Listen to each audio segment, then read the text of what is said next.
Brought to you by the Every Dollar app. Start budgeting for free today.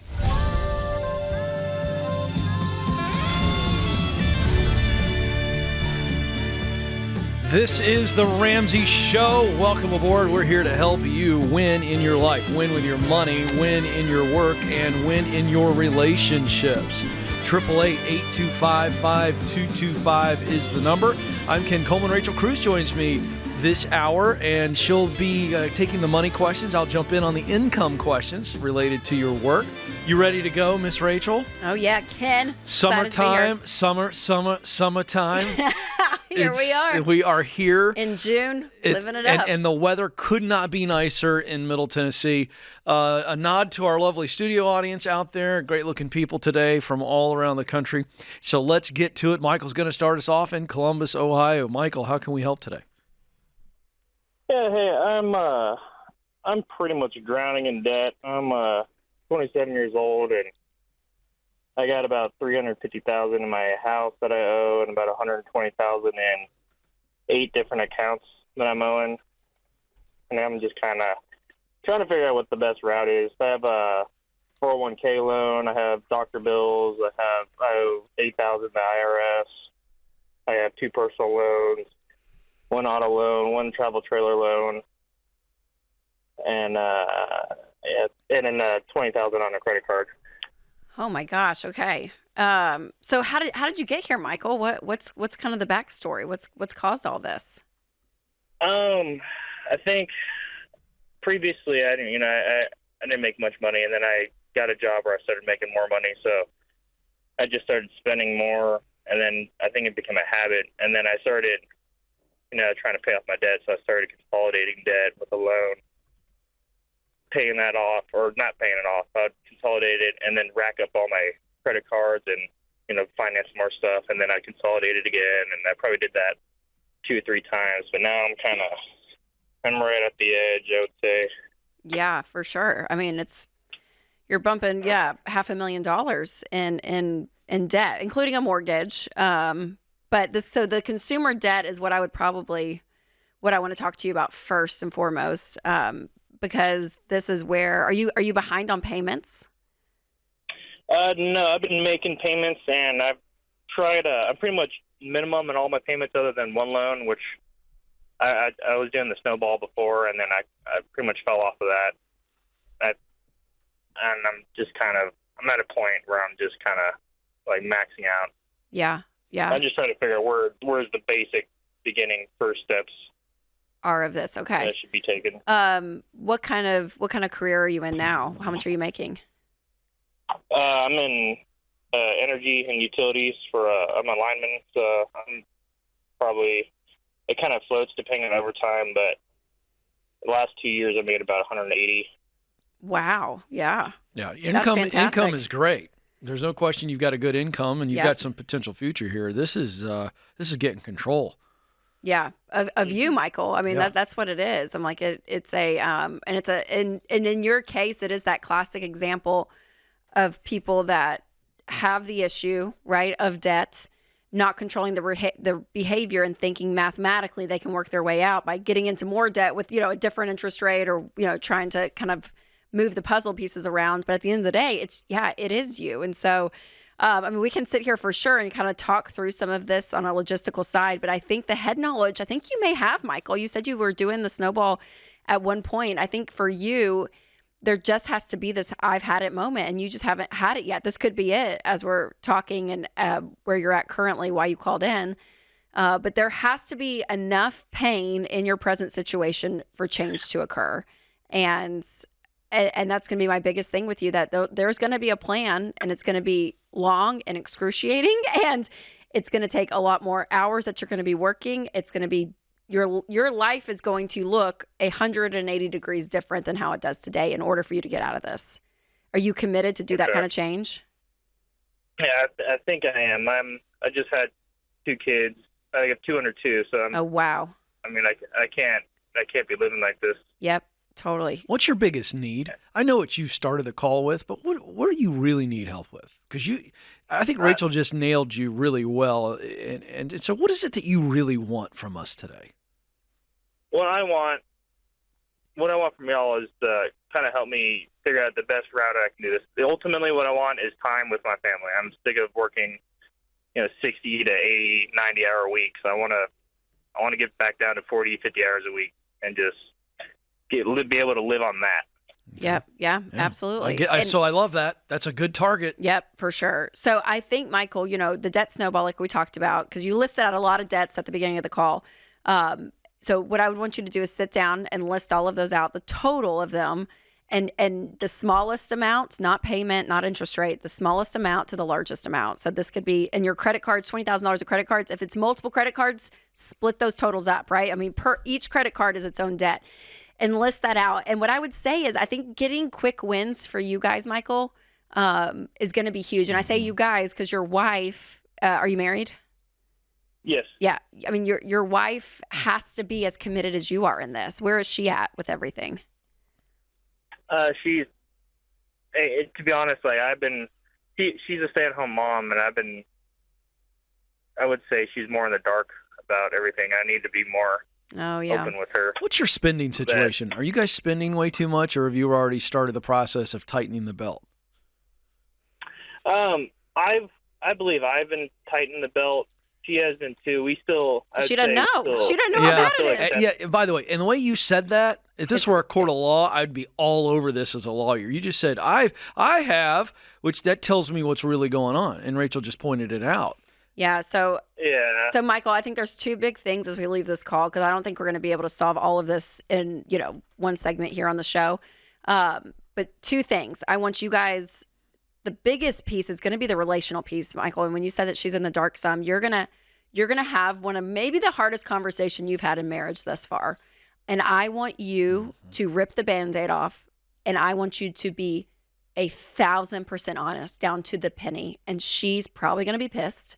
She's going to probably feel a level of betrayal, probably a level of, I've been in the dark. How has this been happening? And I had no clue. I mean, you're going to go through some crap, but that is one of the most beautiful things that can happen for you guys. I mean, honestly, because finally it's off of your plate, Michael. I can't imagine what you've been carrying around. I mean, the amount of stress and everything has been on you. And that's not to her fault. She doesn't know, but there's going to be something about bringing all this to the light, Michael, for you, instead of you trying to manage everything and pay the payments and do the thing, work extra and figure it out on your own, that you have a wife and you guys can be a team in this. And it's going to be really hard, but I'm telling you, it's one of the best things that you guys can do together in your marriage. You may need some marriage counseling after this. I'm serious. Well, I was going to say, let's help them. Let's do every dollar premium. Well, I was going to do a couple things at the end. Yeah, I'm sorry. I'm jumping ahead. Well, it's just the two things. I'm Chris Kringle over here. No, it's just the two things. So the conversation, Michael, with your wife is really important. That's number one. As we leave this call, please do that. Number two, you need some quick wins. You had a car loan that maybe you may just need to sell the car, get a quick win on that, do the math. If you can't pay it off in 12 months, get rid of the car. There was some kind of trailer loan or something. Yeah. If you sell that, you guys need some momentum starting, and some of the best ways you can do that is sell stuff that you have debt on. So do those things, but also stay on the line, because Chris Kringle, what are we going to give Michael every dollar you need? We're going to get you an FPU, and also I want to line you up with one free coaching session with one of our financial coaches. This will be therapy 101 to kind of get the therapy process potentially started, but a real coach is going to walk you through how you guys walk out of this going forward. You guys can do it. Hang Michael on the line. We'll take care of you. This is the Ramsey Show.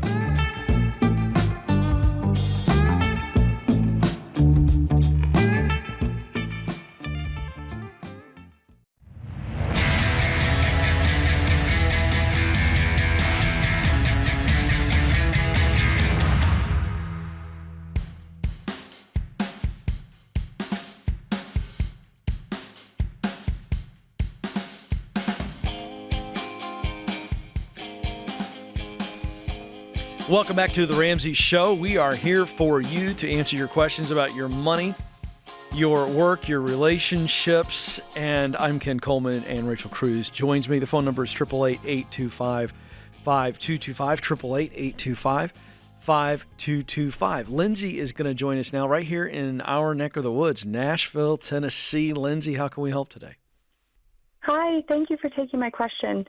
I am writing in with a relationship money question, actually. So back in college, my parents loaned me about $18,000 to go to college. It was $15,000 in principal and $3,000 in interest to help me pay for college, under the agreement that I would pay it off within 3 years of graduation. Fortunately, I was able to do that. But after listening to many episodes of your guys' show, I feel a little bit, taken advantage of. And my question is it worth expressing my feelings to my parents now, despite the loan being paid back, or do I just accept the lesson, don't borrow from family, and try to do better with my own kids going forward? Okay, I'll start because I think I represent my colleague here. I don't know that we can answer that question without understanding why it is you think they took advantage of you. Based on what you've laid out you knew right what you're now, getting into, right? it doesn't sound like they took advantage of you. So what are we missing that makes you feel like they took advantage of you? Correct. So I knew the full amount when I signed for it. They told me things like, you can go get a loan from a bank, but God forbid something happened while you're paying them back. We're your parents. We would be much more understanding of that situation should it present itself. And I guess it's the whole charging interest thing that I guess doesn't sit right. Okay, another question. You've paid this all back, as I understand it, correct? Correct. When Yes. did you? Yes. When did Yeah. when did the tension arise over the interest? In the middle of it, before you started paying it back, or after you got done with it? Paying the whole thing. More so after I got done with it. How long after you got done with it? It was about a year after. What changed? What changed? So, and I'm digging here on purpose. Rachel, thank you for giving me a little leeway here. It's a fair question. It is a very fair question. So let me explain it to the audience and to you one time, and then I want you to answer this. Mm-hmm. So you paid it back. You paid back the full $18,000, and about $3,000 of it was the interest. Is that what I'm understanding? I was 18, 3 of it was interest. That's what I'm saying. So, okay. So you paid it all back. All right. And a year after you paid it back, at some point, at some day, a year after you paid it back, this started to bother you. So that tells me something happened. What happened, or dare I ask, who happened? I got married a year after, a little over a year after I graduated college, and my husband and I were talking about it, and he was shocked that they charged me interest and thought it was horrible that a parent would charge a child interest on a loan. And you believed him all of a sudden. Yes. Had it occurred to you before his comment that might be a horrible, despicable thing in someone else's eyes? Be honest. Sure. It had occurred to you. You telling me at some point you were like, I appreciate what my parents are doing, but I think this is a bit shady. No, no. Sorry. I misunderstood your question. I know. I'm playing lawyer. I watch too many television shows. Here's my point. The husband said this, and because of his understandable influence on you, and probably just by his sheer reaction, which he, by the way, has every right to his opinion, this totally shifted everything. So I'm going to get out of the way and let Rachel weigh in, but I'm going to tell you my opinion now. I've gotten everything I need to know. Okay? So my opinion is it's too late, and I don't think there was any tension or resentment at all until your hubs opened his mouth. He has every right to open his mouth. He has every right to opine on what your parents did. I don't like how he said it because I think he should have been wiser and more mature, and if he was on the phone, I'd tell him this. He has every right to his opinion, but he's now created some tension and resentment after the fact, and only from his point of view. And so for that reason, no, I don't think you should bring it up to your parents. And I think you need to figure out how to process this. Maybe it's therapy. But to create tension now, to me, seems foolish. Yeah, I think what's hard for me, Lindsay, where it does not feel like they took advantage of you is because everything was up front. If you had called and we've had these calls of people called, they said, oh my gosh, we pulled my credit report after I got married to buy a house and I had a student loan on there. My parents took out a loan. I remember signing papers at 18, but they never told me, that's deceitful. Parents that loan with strings attached, that we'll give you this money maybe for a down payment on a house, but you guys have to live this close to us. We have to see the grant. There's strings attached in relationships. It's kind of gross. Like, this sounds like, even though you're exactly right, we are not for family members loaning money, period.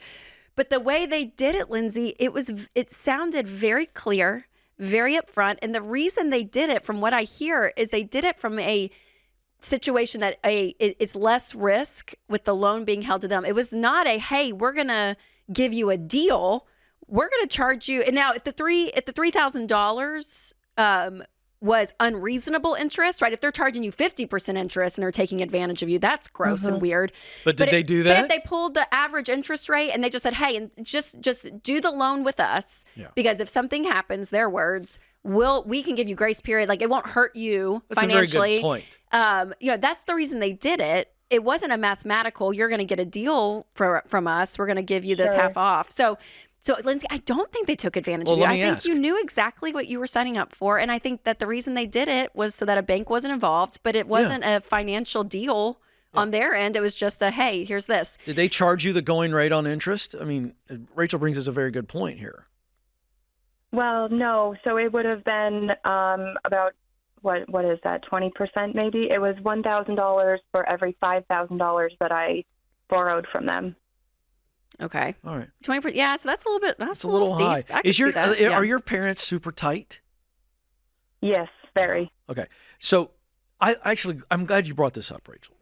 Sorry, I know I was diving in a little bit, not truly interrupting, because I don't like that. Go, Ken. Go. What? Okay. Well, I personally wouldn't charge my kid interest. And then again, we don't loan our kids money. Right. All right. Right. Nor am I going to. Right. But I'm trying to put myself into this. Sure. So remember the little classic, we tell you what we would do. Okay. We wouldn't do it, but if I'm sticking myself in, I think it's a little tight. I think it's a little uptight. Yeah, sure. But they didn't do anything. But take advantage is a really, that's strong language. I don't like that language. That feels like it was deceitful. And I don't think they did. I am going to say though, Lindsay, so I have another follow-up question. I can't wait for Rachel to get involved in this potentially. So the timeline for all of our viewers and listeners here, quick review. It was a year after you paid it off that Hubs and you have the conversation. He gets upset and it affects you. How much time between that first moment where he makes the comment and this phone call today? How much time has passed? Years. We've been married for almost 3 years. Oh, wow. Now, okay. that really concerns me. I was very intrigued by this. So here we are. Are you saying 3 years ago is when he first got alarmed and you started questioning this deal? 3 years ago. Yes. All right. Yeah. So you've been sitting on this for 3 years. And the loan's been paid off for 3 years as well? 4.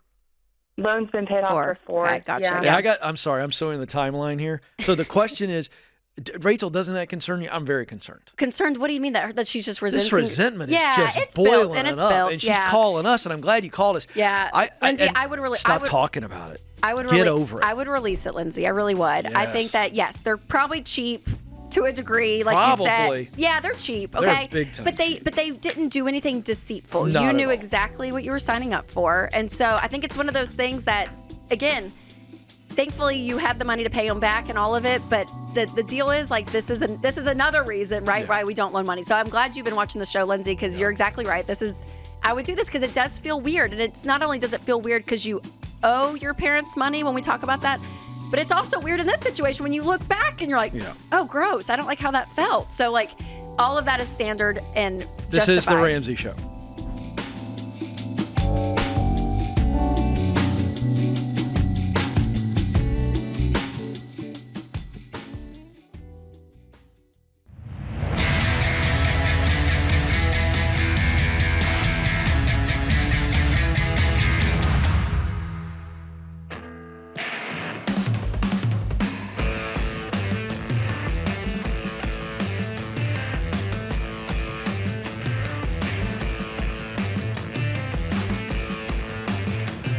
Welcome back to the Ramsey Show. All right, folks.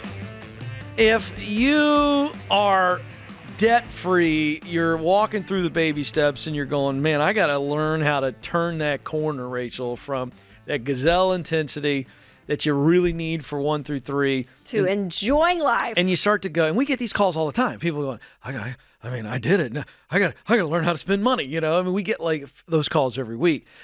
Then I've got an idea. I've got an idea for you, baby steps 4 through 7 people. Is this a new idea? Are you coming up with this on the spot, Ken? No. No, I see what you did there. No, but I'm saying some of you are going, I need to learn how to transition from gazelle intensity to actually living like no one else. So I got an idea. What if you went on a cruise with me and Rachel and Dave and John Deloney and George Kamel and Jade Warshaw and some of our friends, and you went to places like Turks and Caicos. And then after you did that, you went to St. Thomas. And then we got to go to Puerto Rico. Yeah. Hello. And then while U.S. you're there, territory. And then you're down there. Go to the Bahamas. Let's go to the Bahamas. And so I'm sitting next to the Bahama mama herself. You got a little tan going on, I noticed today. Oh, we went to the beach last week. Yeah. Okay, I thought you had a little more color. Thanks. And so this cruise is actually a thing. We're going on a cruise, y'all. We are doing, it's with called you guys. Live Like No One Else Cruise. It's 7 days, all of those locations. We're going. Rachel will be there, bronzed up. I mean, she'll be ready to go. All of her Walmart beach gear, all of the things. Are you going to have like a special Instagram, this is my cruise outfit?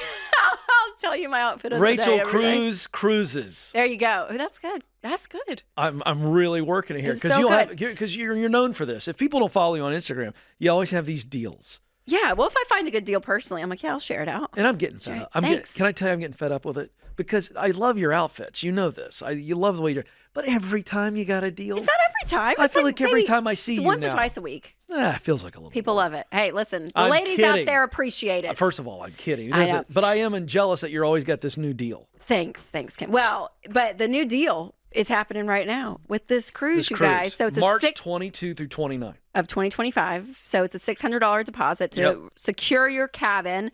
And again, we're going to hang out. It's going to be a week-long cruise. It's going to be a ship full of people that have lived like no one else. So we're later they can live speaking. nice. We're going to do Q&A. We're going to be hanging out. And I just secured this new thing right before we came back on the air.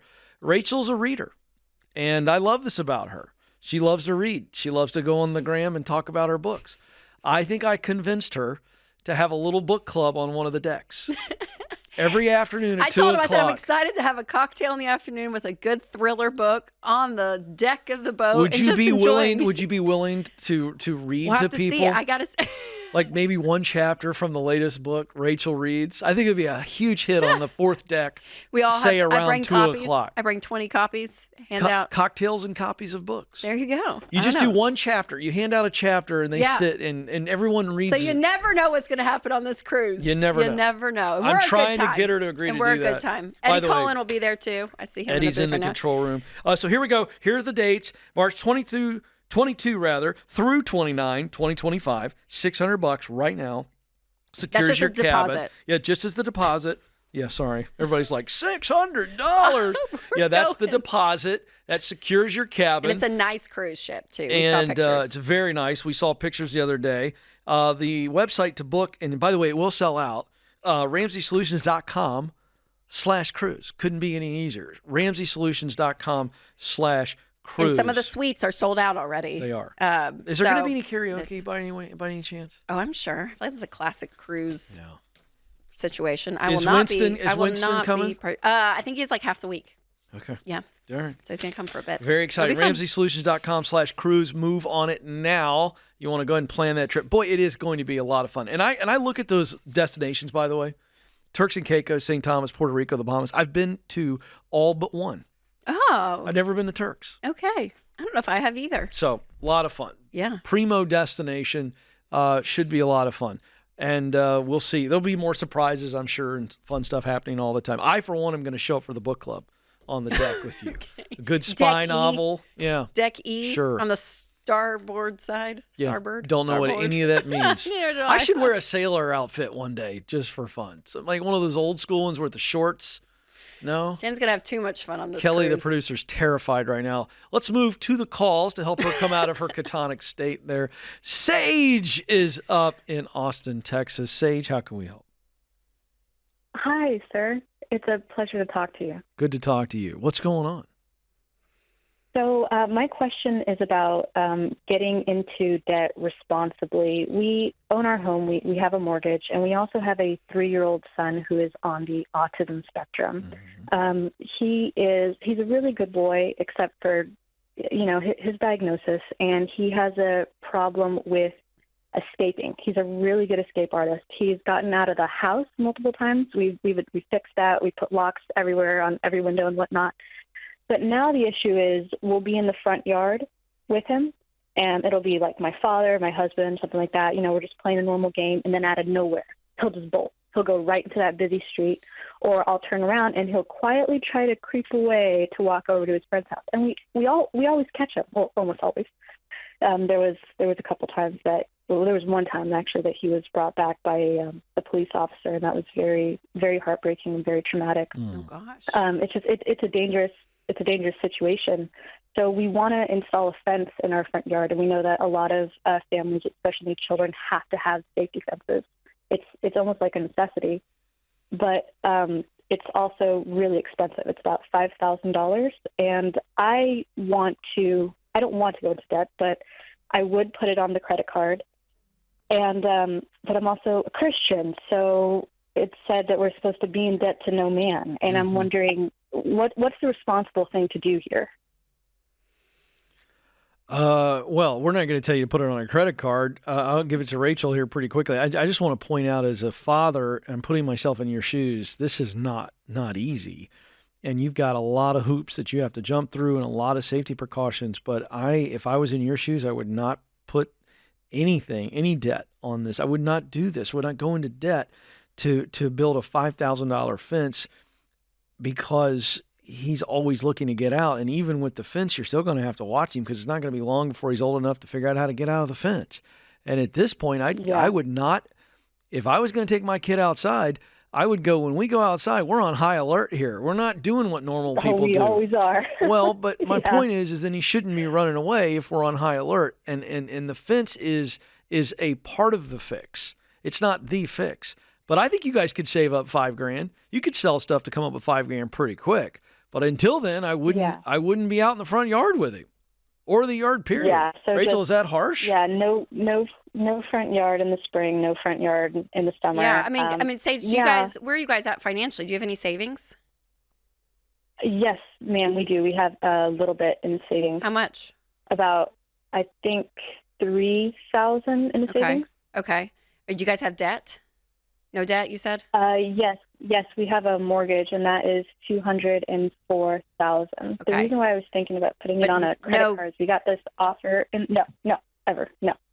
Like, just don't even touch it. Yeah, no, and I wouldn't, Sage. I would take, I would take part of your $3,000, but you guys need to be building that up even more. How much do you guys make a year?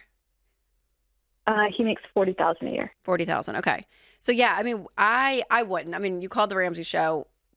We're not going to tell you to go into debt over anything. It's a pretty black and white issue here on this show, especially. And that is there's a spiritual element to that. I mean, you mentioned being a Christian. It's not a sin. Debt is not a sin. You can still go to heaven if you charge it on this credit card, right? I mean, it's not a sin issue, but it's this idea that, yes, there is a spiritual, emotional component to debt that is very real. And then there's also just the financial side. And you guys, you don't have the money to afford this right now. And I think that this is a wake-up call too. And I've had friends with similar diagnosis with children, and it's terrible. It's heartbreaking. Yeah. It's so difficult. But to know, Sage, in the future, you guys need to be really, maybe you working extra, you working some, you guys need a good emergency fund in place, because there's going to be tools that you guys are going to need to tap into for him in the future. And a fence is just the starting point. But no, I would not get in the habit of going into debt for this stuff. I would save, pay up, and just know that there's going to be further expenses for him in the future. This is The Ramsey Show.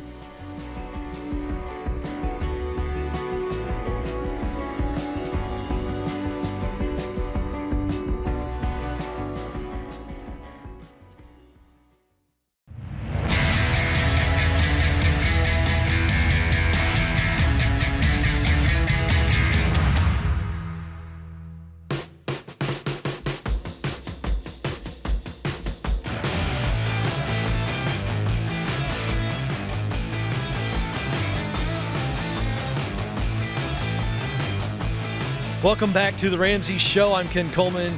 The lovely, the talented, the gracious Rachel Cruze joins me this hour, 888-825-5225. If I'm going to be co-hosting with you, it just occurred to me, I looked in the monitor, I'm going to have to get out in the sun. What? I feel like we're a fair. Yeah, okay. Similar Well, not shade. to me, but anyway, I feel like a little extra pale, but you over okay. here getting the vitamin D these days. Let's go to Jill, who is in Grand Rapids, Michigan. Jill, how can we help? Hey, thanks for taking my call today. It's great to talk to you guys. You too. What's happening? I have a question, and I kind of wanted you guys to weigh in on a little debate in our family. Oh, we love getting in the middle of debates. We love a debate. Yes. Well, this is going to be kind of a fun one. So my daughter is 22, and she just graduated from college with some student loan debt. Mm-hmm. And about a year ago, she was able to get on the pre-sale and buy 3 tickets for her, my older daughter, and myself to go to a Taylor Swift concert in Indianapolis this coming November. Now, hold on, Jill. Jill, I need to warn you.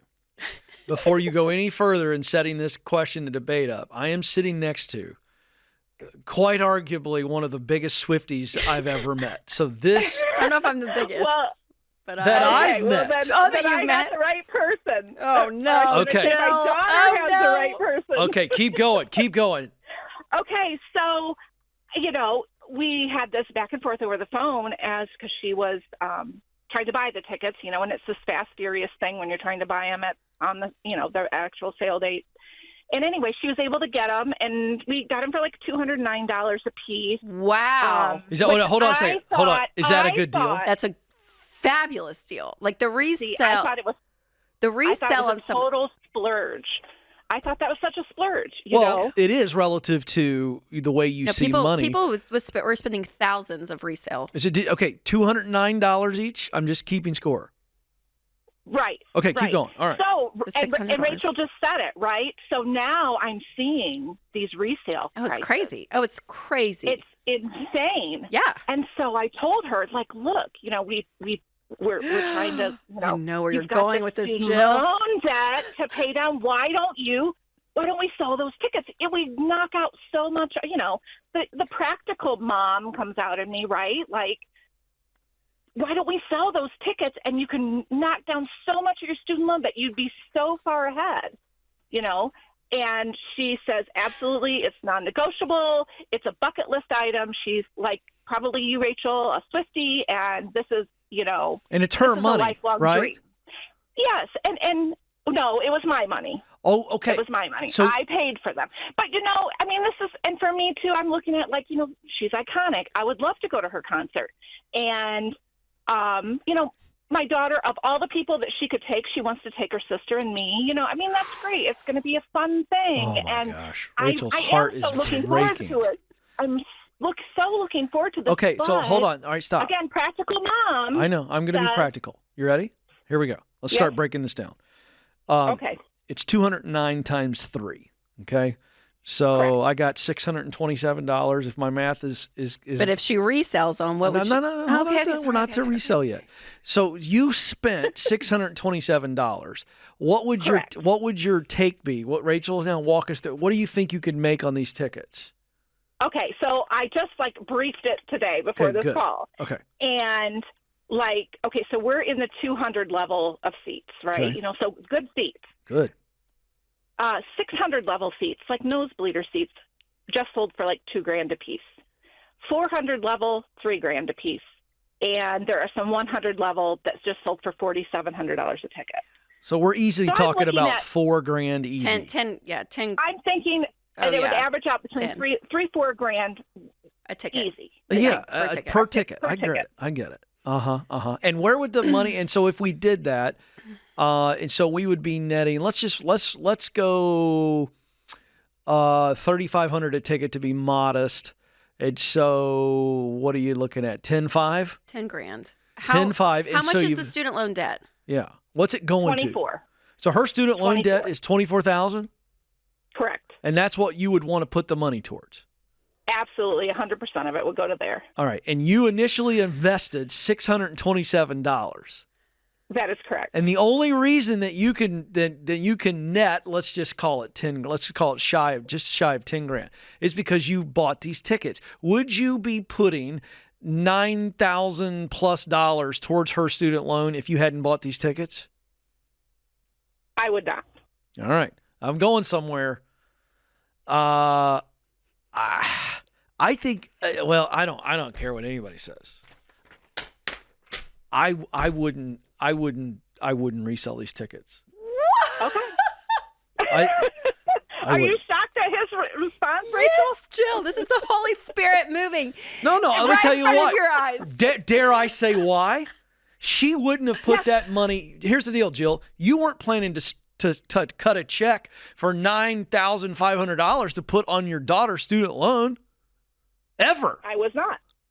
So my whole point is This that is like a windfall, right? If $9,500 fell into my lap, I might do that. I get it, but this is your daughter's, Yeah, if and it it's a was- once in a lifetime know. concert. Oh, yeah. I I think agree. you go, Jill. Go to the concert. I agree. Oh, well, you were just I shocked agree. at what I said, or was that Because I'm fake? so thankful that we were together on the same team, that our opinions lined up. Yeah. I thought you were All going to be Rachel, Scrooge. Tell Olivia, please tell Olivia that we're going to the concert. Oh, Olivia, you get to go to the Taylor Swift concert. And she has the new Torture Poets. She has her new album. She has a whole new set, a whole new thing. Yeah, I just, I Oh, mean, yeah.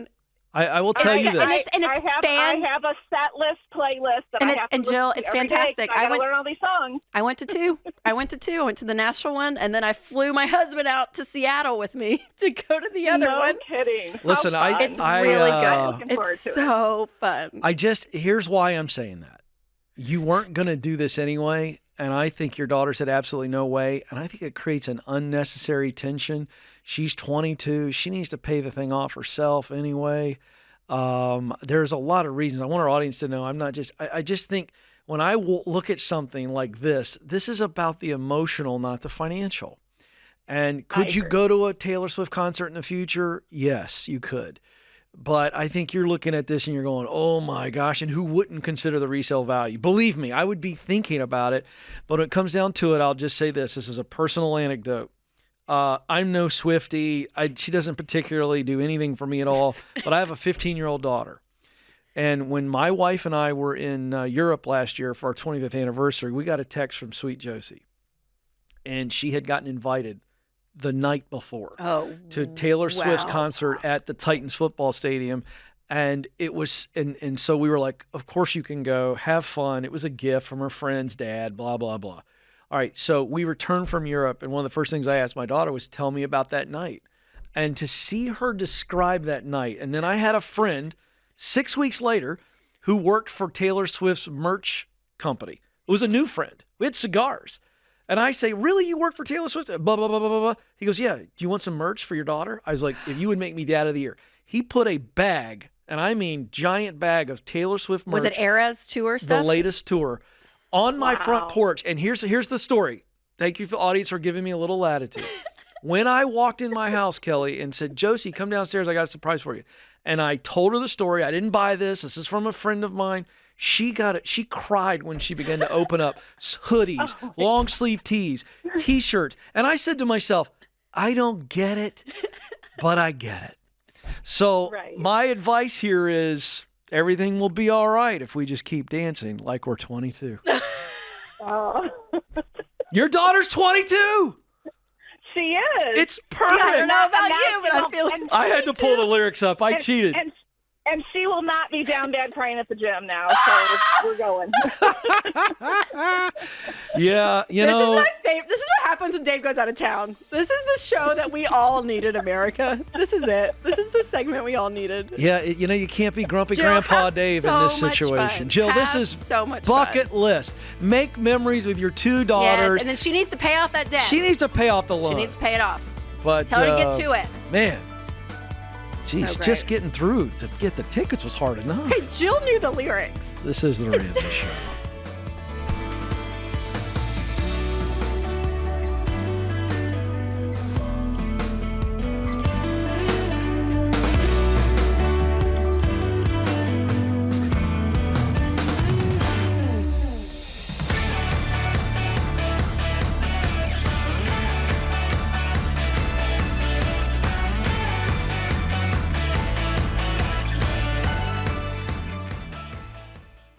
Ruth joins us in Los Angeles, California. Ruth, how can we help?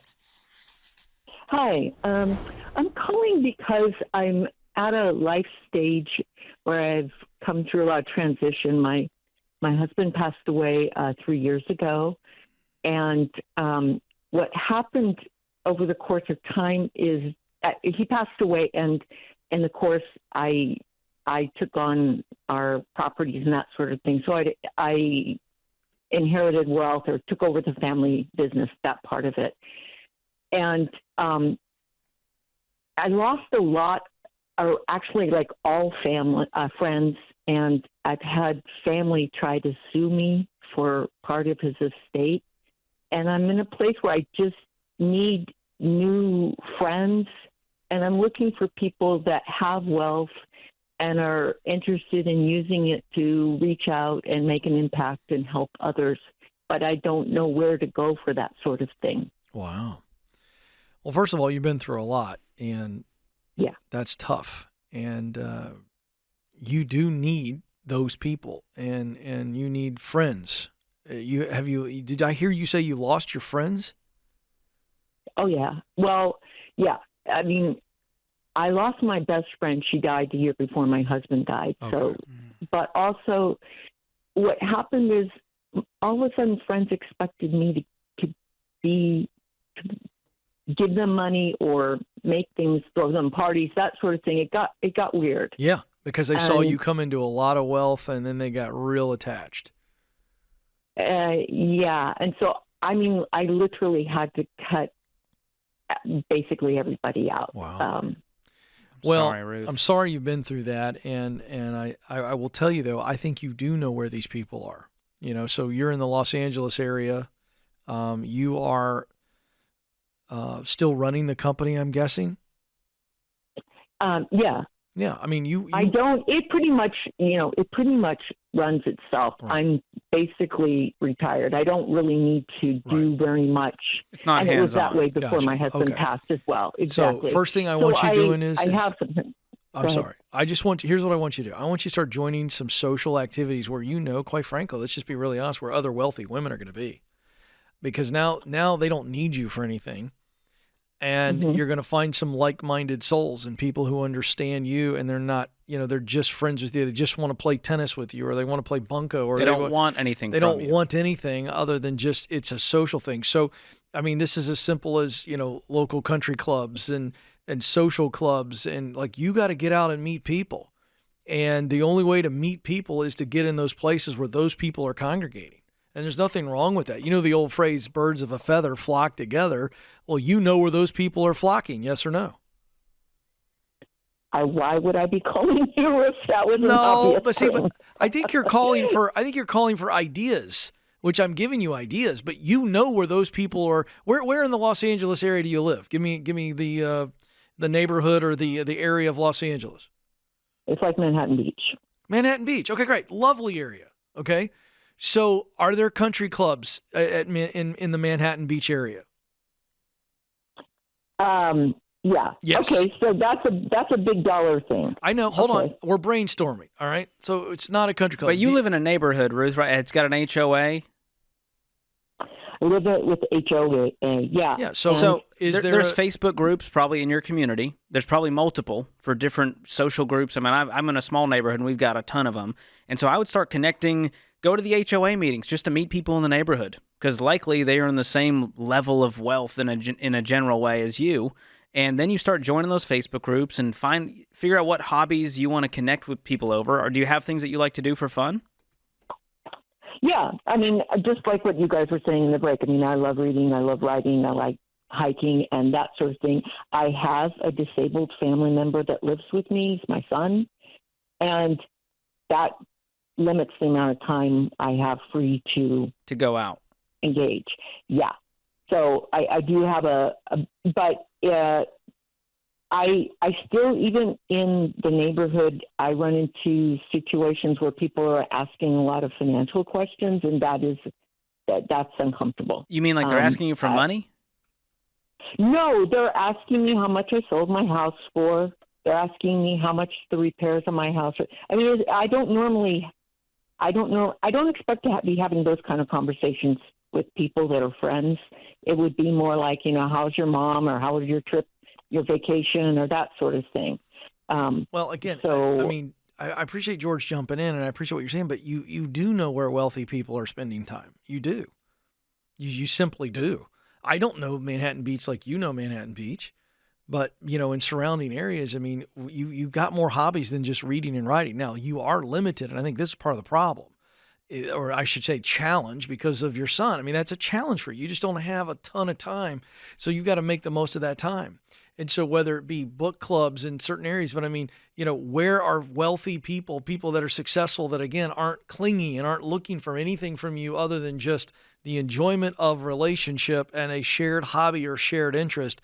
That's what you've got to do. You make a list of your interests and where are people hanging out, and you're in a very wealthy area, so it's not going to be hard to run into those people, but it is going to be some intentionality, like George said, on certain maybe groups and talking around the neighborhood. And then, listen, it depends on how much of this, the rest of your life, this wants to be a big deal. You've got a lot of money. If you need to move to a better area, I mean, this is the stuff life is made of. You can't do this alone. You don't want to be alone, and you need this. And so you need to make moves to put yourself around those people.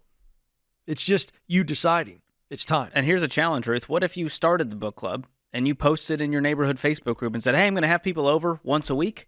Here's what we're doing. Let me know if you want to join. That happens all the time, and it's a great way. When you're the initiator, amazing things happen. Yeah, I love that idea. Okay. So All just right. put yourself Thank out you. there. It can be a little scary. It's, as you get older, you're like less likely to want to put yourself out there. But, as you just go grocery shopping or where you're out and about, make conversation with people.